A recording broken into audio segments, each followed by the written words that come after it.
ibyo umuntu yakoze neza mbere akabitwikiriza gukora nabi. Ariko iyo usomye uhereye ku gice cya 3 hano Pawulo yandikira Abagalatiya, ukareba uko yatangiye babwira, yarababwiye ngo yemwe Bagalatiya b'abapfapfa, ninde wabaroze? Ninde wabaroze?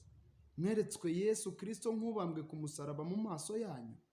Mbese bene data, mwe mweretswe Yesu Kristo nk'ubambwe ku musaraba.